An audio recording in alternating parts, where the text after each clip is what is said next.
Paano nga ba mag-double booking? Dito naka-address eh. Magkakaproblema tayo pagdating sa ganyan. Sabi naman tong customer na to, ayaw na sumagot eh. Canceling ko to eh. Basta lagi nyo tatandaan, bago kayo kumuha ng double booking, magpapaalam muna kayo sa customer. Ito lang ma'am. Ito lang ma'am.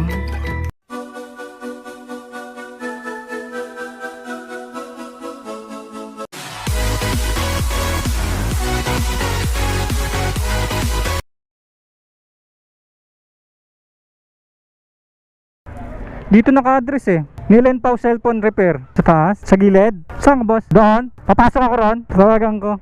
Tawagan natin yung customer. Hello ma'am. Ma'am, nandito na po ako dun sa may Nilen Pau Repair.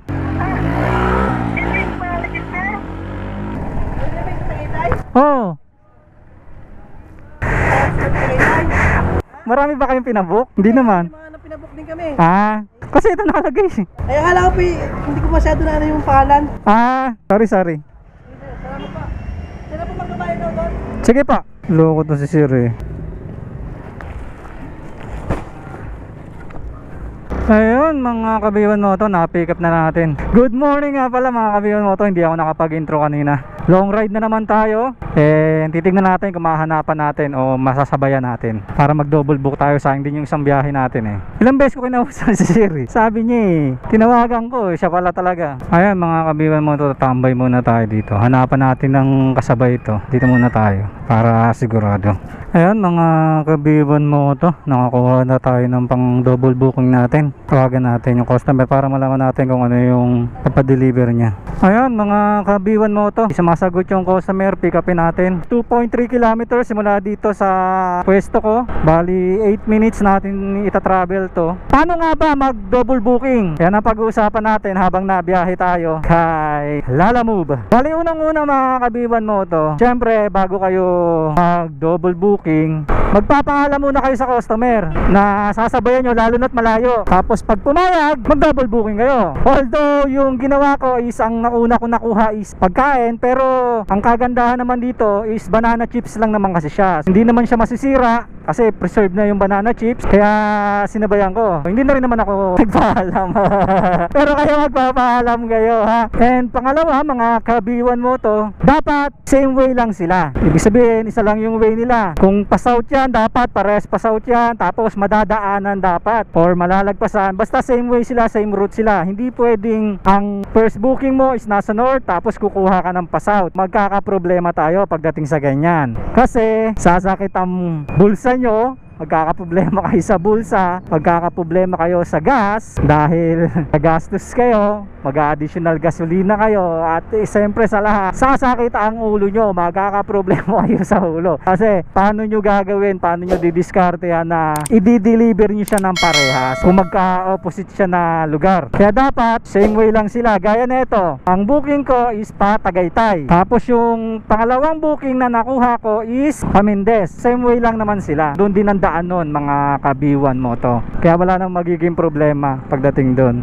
Kaya okay lang, double booking ko siya. Tsaka malapit lang naman din parehas yung pick up, kaya walang magiging problema rito. Hopefully, hindi wala magiging problema dito. Promise yan.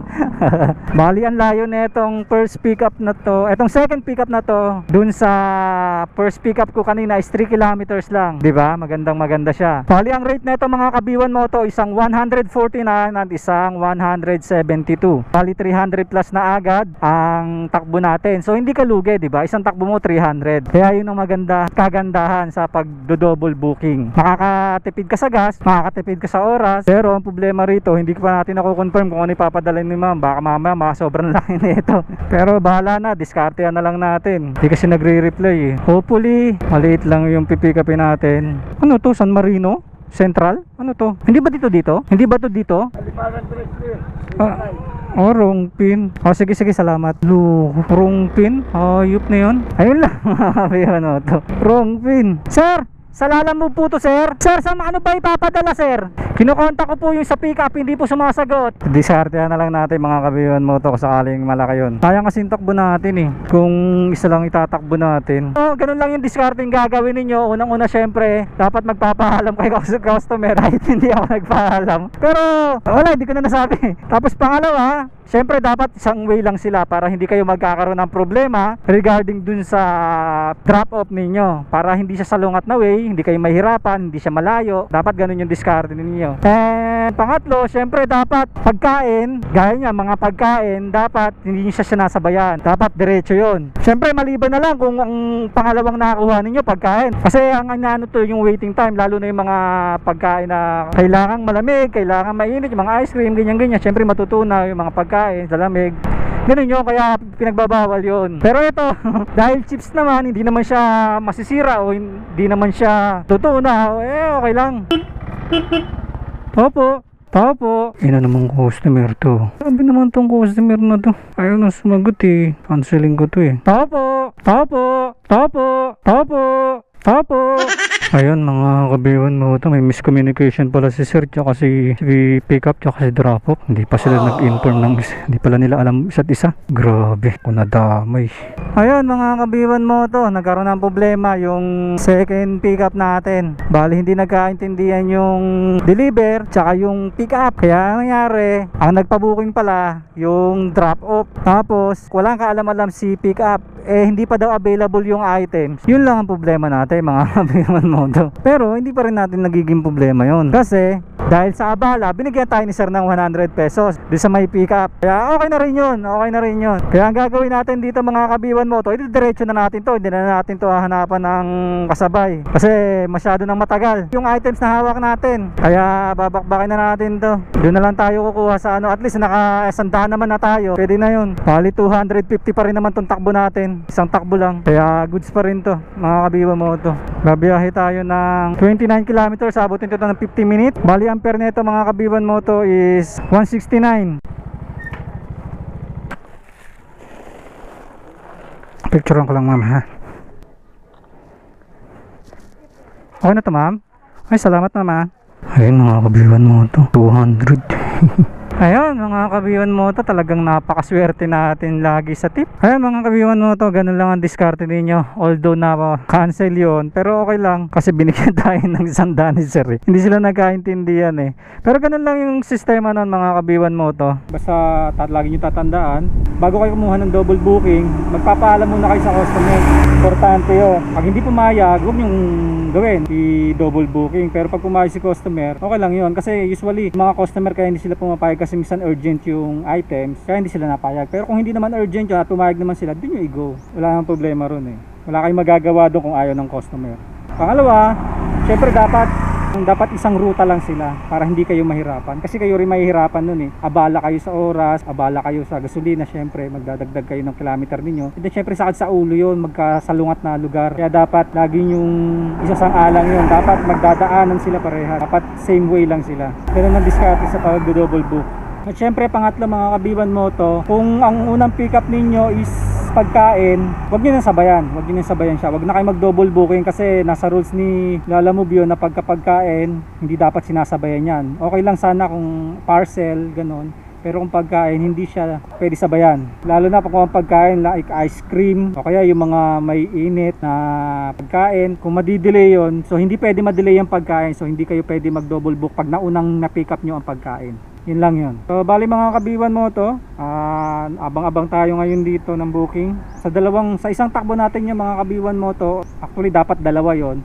Kung hindi na cancel yung mga kabiwan mo to, nasa 350 yon yung isang takbo natin na yon. Kaso syempre sayang din talaga nawala yung 100. Yung takbo natin ngayon is 250 lang. Pero okay na rin yun, goods pa rin yun. Kaya nag-aabang tayo ngayon. Tingnan natin kung may pabalik. Tapos kung 250 uli yun, double booking uli tayo. Para pagbalik natin doon 300 plus o 500 plus na yung kita natin, balikan lang.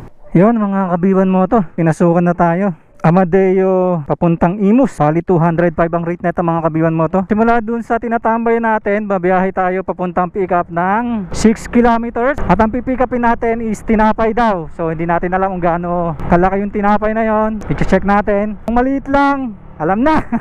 Double booking, sabayan natin. Nandito na tayo sa Kagubatan mga kabiwan mo to. Dito natin pipick upin yung ano, yung DC Farm, DNC Farm pala. Pick up po ng bread, pipick up daw ng bread. Oo, papunta ito oh, papuntang Buhay na Tubig. Dito yan. Saan ako sir? Diretso? Kanan ka tapos kaliwa tapos kanan diretso na. Pag-ahon, kanan, kaliwa. Okay, salamat. May tindahan doon? Salamat. Wow, ang ganda rito ah. Uy, rough road. Ano yung bakery? Diretso lang. Ito na ba? Ito ba yun? Ano? Ito ba yun?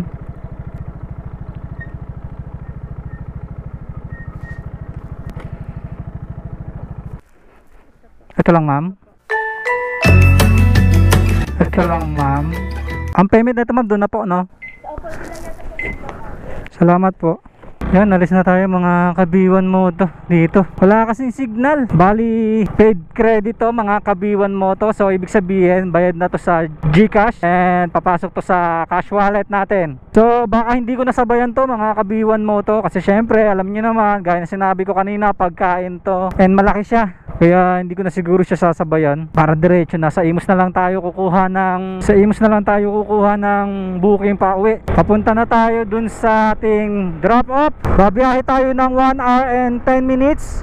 Aabutin to ng 39 kilometers. And ang fare nito mga kabiwan mo to is 205. Bali bayad na po siya. Paid credit po siya. Ibig sabihin bayad na siya online, bayad na siya through GCash. Yun nga pala mga kabiwan mo to, hindi ko siya sinabayan kasi nga malaki siya and pagkain siya. Lang lagi nyong tatandaan na pagkain ang unang nakuha ninyo, wag nyo nang sabayan. Although secured naman siya, tinapay naman siya. So hindi ko na ite-take yung risk na yon para hindi na tayo magtagal dun sa paghihintay. Kasi baka hinahabol to mamaya, magmimerienda, mainit pa kasi sa mismong factory ng mga tinapay ko siya kinuha. So mainit pa yon, kaluluto lang nun. Kaya nag-decide ako na idiretso ko na to para dumating dun sa drop off na mainit-init pa. Ayan mga kabiwan mo to, na-deliver na natin. Naglolo ko kanina yung apps kaya pati yung pickup dito na ginawa.